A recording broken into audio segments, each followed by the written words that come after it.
You're an unemployed person who stays at home. You should pack up and leave. She was trying to kick me out. My parents nodded along. What were they thinking? But I had had enough. Fine. The next day, I finished all the procedures and moved out. My sister-in-law panicked. Why did it come to this? But it was too late. They should regret making me angry. My name is Mia. I'm a 32-year-old remote worker. I currently live with my parents and brother, making it a family of 4. My brother moved out once he got a job, but he returned home after the house was fully renovated last year. Since then, we have been living together as a family of 4.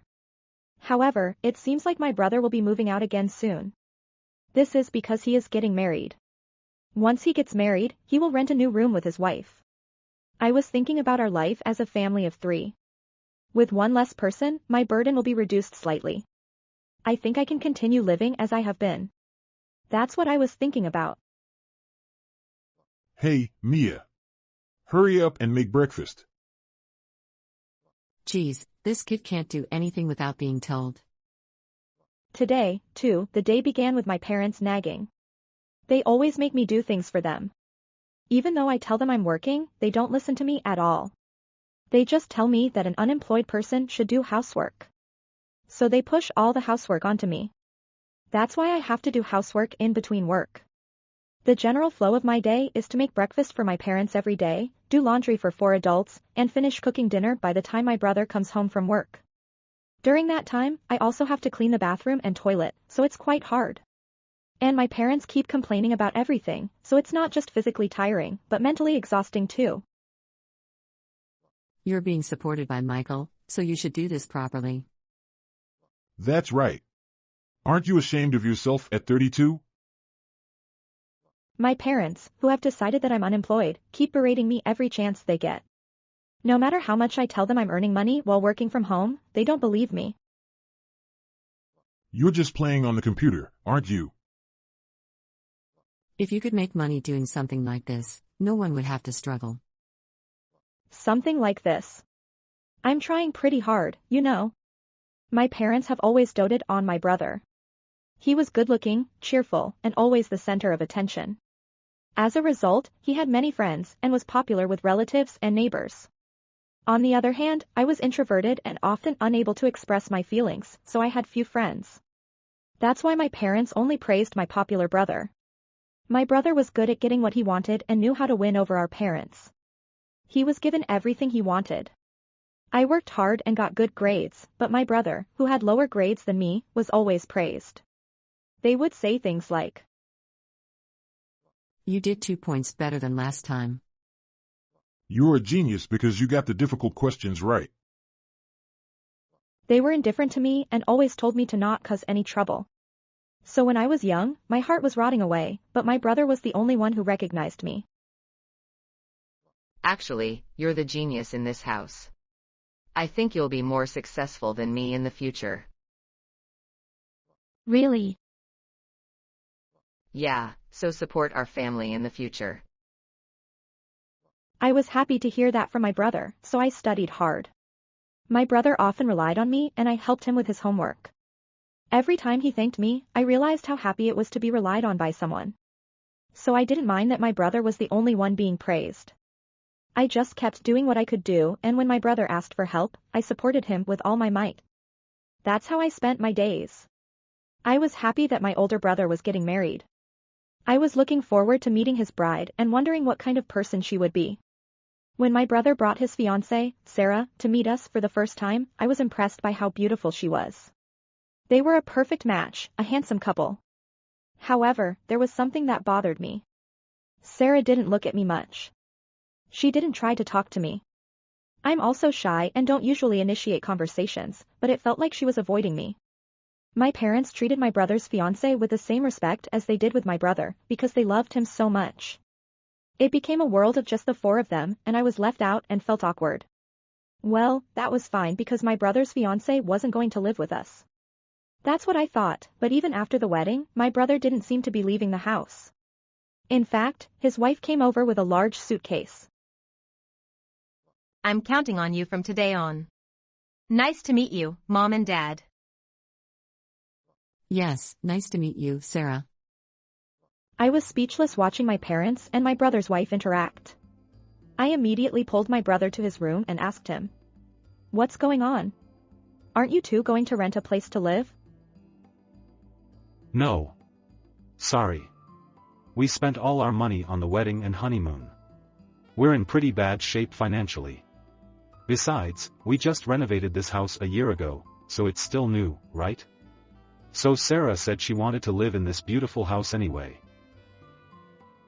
So you decided without consulting me? No, I was going to tell you later, but things got hectic. I couldn't believe that my brother had decided to live with us without consulting me. I thought he was the only one who recognized me. It made me angry that things were decided without my knowledge. And my parents treated my brother's wife with the same respect as they did with my brother, making it a world of just the four of them. I was left out and felt awkward. Hey, hurry up and bring tea. Sarah is here. You're really useless and dull, aren't you? It's embarrassing in front of Sarah. It was more embarrassing for my parents to say such things in front of my brother's wife. But she laughed when she heard my parents' words. It wasn't a wry smile, but a mocking laugh. I had a gut feeling that she was the same as my parents and wouldn't believe anything I said. I was worried about my future life. Instead of having one less person, I had one more, and it was someone who would make my life difficult. It seemed like it would be even harder to work. And as expected, it turned out the way I thought it would. Hey, Mia, I want a caramel macchiato with extra whipped cream. Oh, really? I knew what my sister-in-law was trying to say, but I decided to ignore her. Then she clicked her tongue and glared at me. You're really stupid. I told you to go buy it right now. I can't. I'm working. What? Working? You're just playing with those anime characters, aren't you? If you're going to lie, come up with a better one. Just go buy it already. I'll tell your mother and father. That's how my sister-in-law threatened me. My job is to create 3D character graphic designs, and I'm also responsible for designing game characters. Although it's a similar genre, I get various jobs, so I can earn quite a bit. But even if I explain it in detail, my sister-in-law probably wouldn't understand. When I ignored her and worked, she told my mother as if she was tattling on me. My mother came into the room with an angry face. Hey. What are you trying to do, making Sarah cry? What? Make her cry. When I turned around, my sister-in-law was pretending to cry. It was obviously fake crying, but my mother seemed to be easily fooled. Go buy what you were asked to buy right now. You're unemployed, so do something useful. My mother yelled like that. If I've been disturbed this much, it's faster to just go buy it. I thought so and reluctantly went to buy a caramel macchiato. You should have gone to buy it right away. You're really stupid. Can't you work, rather than saying you're not working? That's how my sister-in-law made fun of me. She quit her job when she got married, and she will be a housewife from now on. I couldn't bear the thought of having one more person who would insult me every day. I couldn't take it anymore, so I talked to my brother. Hey, can you explain things properly? Mom, Dad, and Sarah are all assuming that I'm unemployed and pushing everything on me. It's impossible to balance work and this kind of situation. Even if I say something, no one believes me. I think only you can make them understand. I talked to my brother like that, but he just gave me a vague answer. Oh, yeah, I'm thinking of explaining things properly at the right time. But I'm busy with work too, so I know I'm bothering you, Mia. I'm grateful for all the support you've given me. Thank you so much. That's what my brother said, but I was gradually becoming dissatisfied with just those words. If you don't explain things properly, I'm leaving this house. What? That's a problem. You're the one who's supporting us right now. That's why I'm telling you to talk to them properly. If you do, I think Dad and Mom will be a little more understanding. If you don't say anything, I'll leave to maintain my proper work environment. I'll take everything in this house with me and sell the house. Are you serious? Yes, because everything in this house is mine. Okay. I'll explain things properly. My brother said that in a flustered manner. If I say this much, my brother will explain things properly. After a month, my brother still hadn't said anything to my parents and sister-in-law. I had had enough and started preparing to leave the house. My sister-in-law and parents often went out to eat together, so I had a real estate agent come over to appraise the house while they were out. Now I can sell the house anytime. Meanwhile, my brother was going on a business trip for about a week. It's not common for someone who just got married to be asked to go on a business trip. Perhaps my brother didn't want to be urged by me and was stalling for time. My trust in my brother was decreasing rapidly. And then, right after my brother left on his business trip, my sister-in-law suddenly came into my room. Hey, what are you planning to do? Are you going to keep leeching off this house forever? You're eating into the money we should be using to live more comfortably. You money-eating parasite. You're unemployed and stay home and should pack up and leave.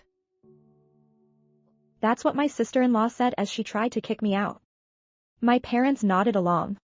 What were they thinking? But I had had enough. Fine, I'll leave right now. I immediately contacted a real estate agent.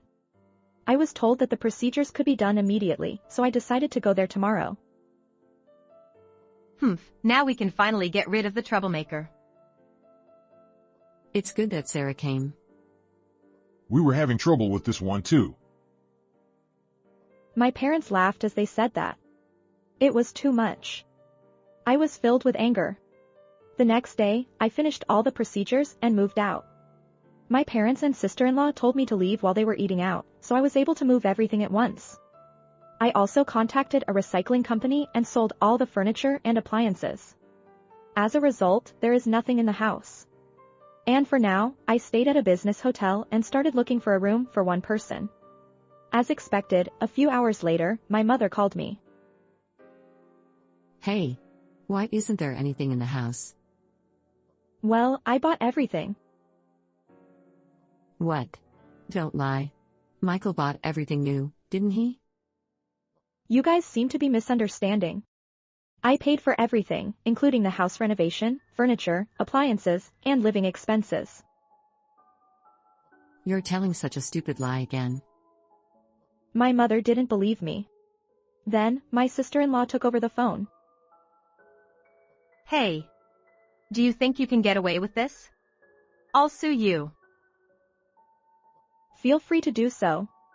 You're the only ones who will be embarrassed. I have proof that the house is in my name and that I bought furniture and appliances with my credit card. When I said that, my sister-in-law was taken aback.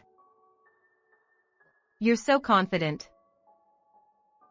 Yes, because it's the truth. You can call the police or anyone you want. But I think you should check with your husband first. And then I reported to my brother via email that I had left the house and sold it. After about 10 minutes, my mother called me again. Her voice sounded quite urgent. I heard from Michael that everything you said is true. Please, I'm sorry. Come back. We relied on your income, right? So please, we need to continue our life as it was. I'll apologize as many times as you want. It's too late. How much have I explained to you guys? You didn't believe anything I said and treated me poorly. I can't forgive you. I've already sold the house, so just leave quickly. What? You sold it? What are we supposed to do now? I don't know. Why don't you ask your son for help? And rely on that kid who only makes $1,000 a month? We'll go bankrupt if we do that. Then why don't you work? Stop relying on others and work for yourselves. Your bodies still work, don't they? Don't say that. My mother was crying. Why did it come to this?